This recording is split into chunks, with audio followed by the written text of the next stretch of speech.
Jaluk tulung pemerintah kota aja sewenang-wenang ngono. Medit-medit. Oh, aja medit-medit. Aja kolot-kolot. Iki nek ngomong Persebaya iki komplek. Iki gak ngomong manajemen. Iki ngomong Persebaya isinya banyak, ada bonek dan sebagainya, ada supporter banyak orang yang terlibat. Nek nglarani Persebaya ya urusannya mbak arek. Ngarani wong. Nah ya, kudu nglarani wong akeh. Itu akan panjang.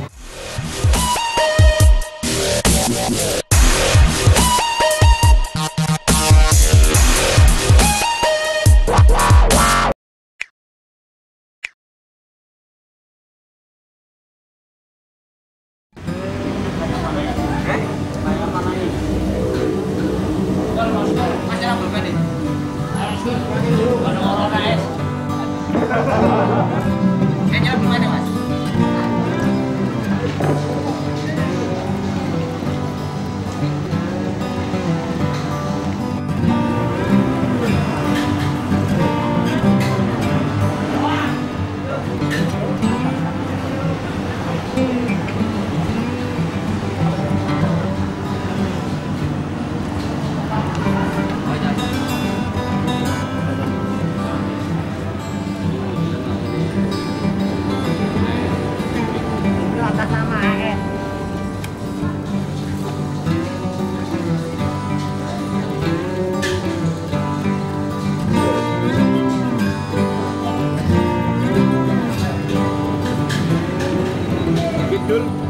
Ini AN atas nama.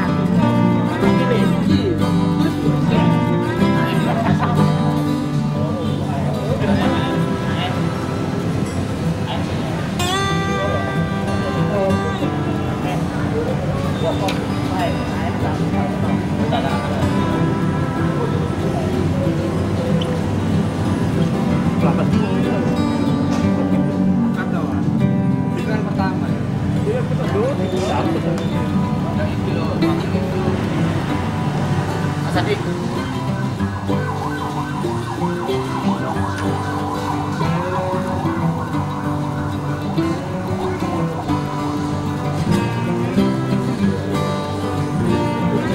Ini speaker apa? Honor.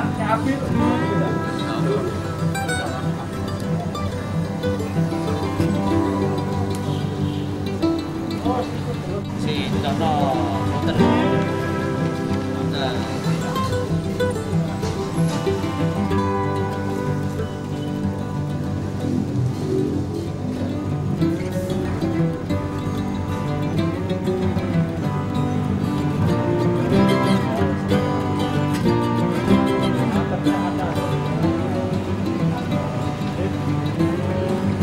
Oke ya.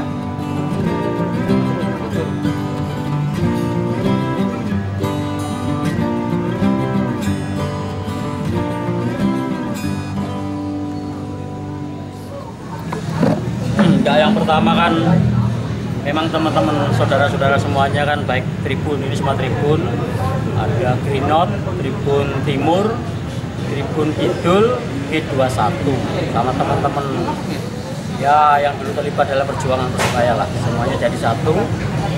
Jadi ini berkaitan sebenarnya dengan surat dari Dinas Pemuda dan Olahraga Pemerintah Kota Surabaya. Surat itu kan tertanggal 18 Maret 2021. Itu menjawab surat dari manajemen Persebaya tanggal 15 Maret 2021.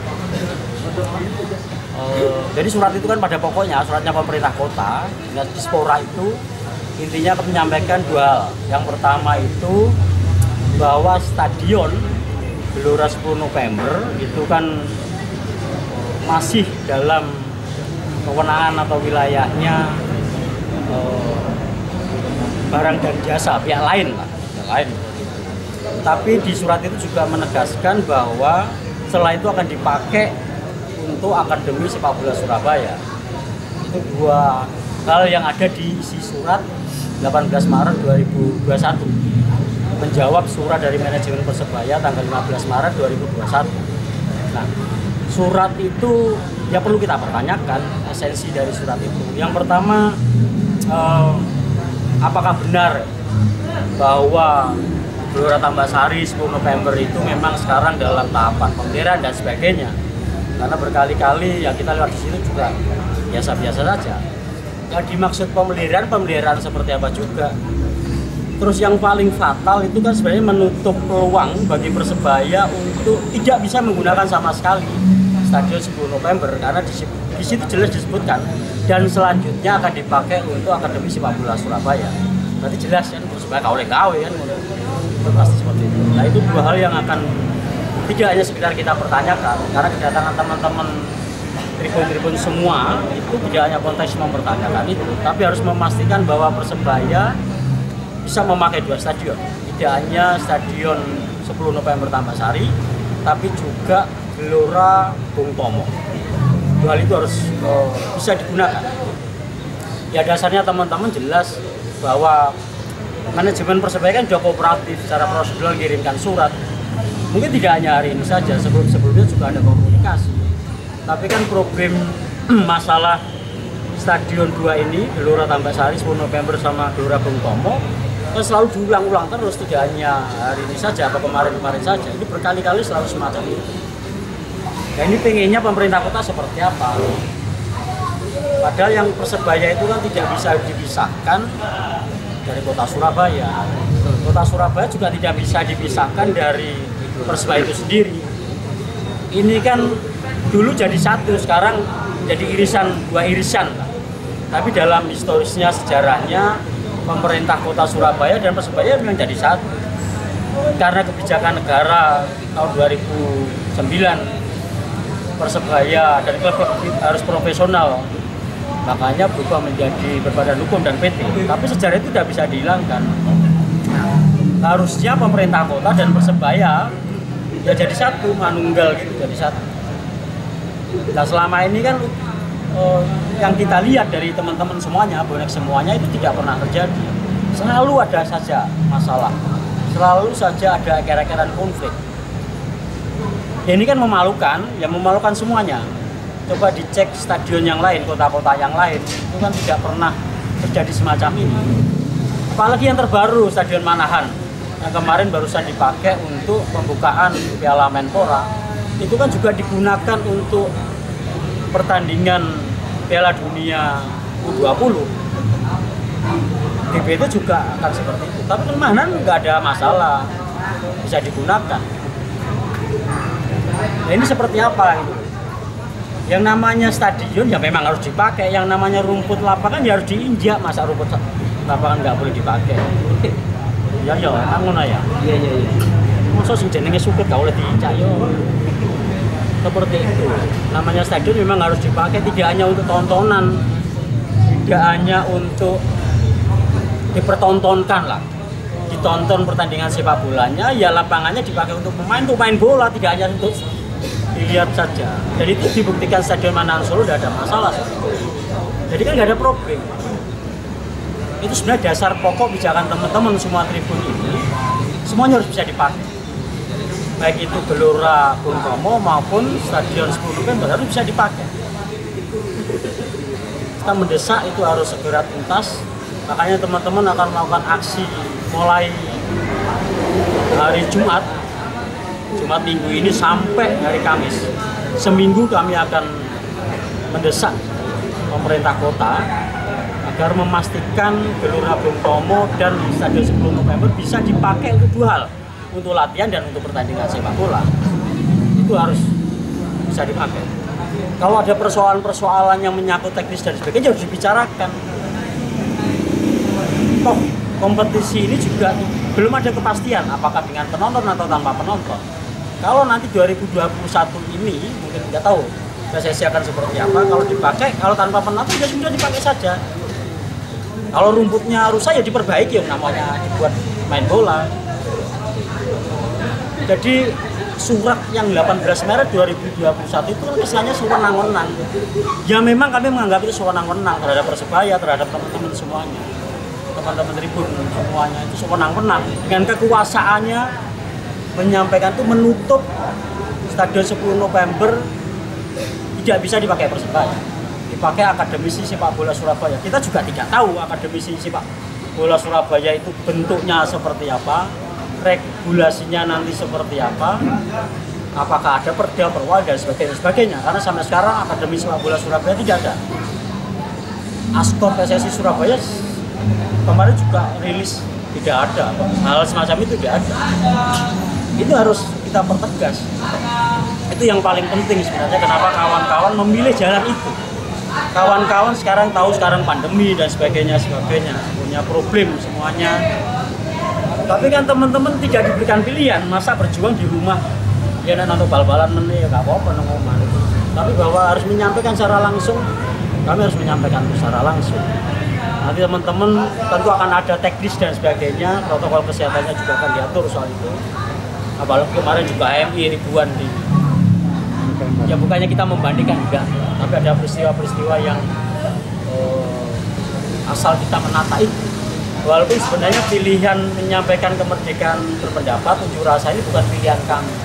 Semoga saja sebelum hari Kamis, pemerintah kota Surabaya, wali kotanya langsung mengeluarkan kebijakan itu. Jadi warga semuanya ini bisa tidak turun jalan hari Kamis besok. Apakah kalau nanti ada sebelum dari wali kota atau apa untuk menerima audiensi, bagaimana Pak? Saya serahkan semuanya ke teman-teman Tribun semuanya, itu lebih baik diterima. Kan teman-teman sudah memberikan tenggat waktu 4 hari, 4 kali 24 jam.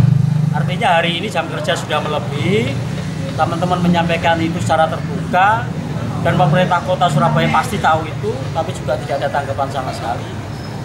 Harapannya sebelum Kamis mereka ngundang teman-teman Tribun, undang manajemen Persebaya, tidak hanya sekedar mengundang, diputuskan, enggak masalah itu berputar kalau mari tidak selesai soal itu yang paling penting. Yang paling penting kedua, teman-teman ini juga warga Surabaya, mayoritas warga Surabaya, walaupun bonek itu ada hampir di semua pelosok di Indonesia dan di luar negeri, tapi mayoritas supporter Persebaya di Surabaya. Mereka warga Surabaya, mereka punya hak sebagai warga negara Surabaya, sebagai warga kota Surabaya. Stadion itu, 2 stadion GBT dan 10 November juga bukan miliknya wali kota, bukan miliknya Dispora, itu ya juga miliknya semua teman-teman bonek sebagai warga Surabaya. Mereka punya hak untuk menikmati kesenangan di hatinya, karena itu suatu bagian dari hal untuk meminimalisir problem-problem kota di Surabaya. Mereka punya hak untuk meminta itu. Pemerintah kota Surabaya, wali kota tidak boleh sewenang-wenang terhadap kawan-kawan bonek yang juga bagian dari warga Surabaya. Itu yang paling penting buat kami. Teman-teman juga bayar pajak, kopi dan semuanya, parkir, distribusi parkir juga diserahkan ke pemerintah kota. Nonton pertandingan sepak bola di GBT juga dapatkan retribusi dan sebagainya. Persebaya menyewa 2 stadion itu kalau nanti diizinkan juga itu untuk pemerintah kota Surabaya dan sebagainya. Dan harus diingat bahwa ada banyak yang terlibat dalam persoalan ini, belum pedagang kaki lima, belum penjual jersey dan sebagainya. Itu bagian tidak bisa dipisahkan dari Persebaya dan pemerintah kota Surabaya. Itu yang paling penting buat kami. Nyambung yang disampaikan teman-teman tadi, ini tidak ada urusannya dengan persoalan politik. Kami kan juga pantas menduga-duga ini apakah karena problem tidak. Dari dulu bonek selalu berusaha untuk membebaskan dari persoalan politik praktis pemilu dan sebagainya. Soal pilihan itu hak pribadi masing-masing, tapi soal Persebaya mereka menjadi satu. Jadi hari ini kami konferensi pers teman-teman Tribun semuanya menyampaikan hal yang sebenarnya tidak kita kehendaki. Kami juga teman-teman punya hubungan baik dengan Kapolres Tabes dan sebagainya, komunikasinya baik. Semoga besok juga Kapolres Tabes bisa merespon ini sebagai mediator dalam persoalan ini. Persoalannya sebenarnya persoalan ringan sekali, ini bukan persoalan yang berat, hanya terjadi di Indonesia yang di Surabaya saja. Tidak pernah ada kota-kota yang lain yang punya persoalan-persoalan semacam ini. Itu yang semoga bisa dibicarakan soal pemakaian dan penyewaan 2 stadion Gelora Bung Tomo dan Stadion 10 November. Semoga juga dibicarakan hal yang lain. Mumpung masih panjang waktunya sebelum kompetisi dan sebagainya. Kuncinya di situ. Jadi teman-teman bonek semuanya, diwakili teman-teman Tribun, menegaskan agar sebelum hari Kamis gelar rapat besar, pertemuan semuanya, tidak hanya sekedar digelar, diputuskan biar tidak menjadi persoalan menumpuk-numpuk, nanti ada masalah ini, masalah ini, masalah ini. Belum ngomong mes Karanggayam dan sebagainya, panjang ceritanya. Belum nanti ngomong Akademi Sepak Bola Surabaya. Itu persoalan yang rumit. Nah kalau sekarang problemnya, teman-teman juga sering menyampaikan ke media massa, di medsos teman-teman Tribun menyampaikan lapangan belakang, lapangan Persebaya yang sekarang sudah mirip seperti lapangan ternak ya, lapangan iya ya, udah nggak jelas, rawan-rawan. Siapa yang salah? Kan pemerintah kota. Kalau itu diperbaiki dan sebagainya, ya berarti kan semakin banyak stadion semakin bagus. Ada lapangan Persebaya, ada lapangan Gelora 10 November, GBT dan sebagainya. Akademi Sepak Bola Surabaya kalau mau ada ya tidak apa-apa. Tapi Askot PSSI sebenarnya juga punya tim kecil-kecil, junior-junior. Persebaya juga punya akademi dan sebagainya. Kalau seperti itu kan ya berhak kami marah, tidak hanya sekedar di level rasani pemerintah kota. Teman-teman berhak marah stadion atau lapangan Persebaya di belakang diterlantarkan dan sebagainya. Padahal itu punya potensi. Kira-kira itu yang bisa saya sampaikan mewakili teman-teman Tribun dan semua bonek yang ada di Indonesia, di internasional dan sebagainya. Kami akan turun dengan 5.000 masa itu. Kami biasanya lebih akeh ya. Biasanya lebih banyak dari seperti itu. Ya wis itu pilihan lah. Semoga itu didengar.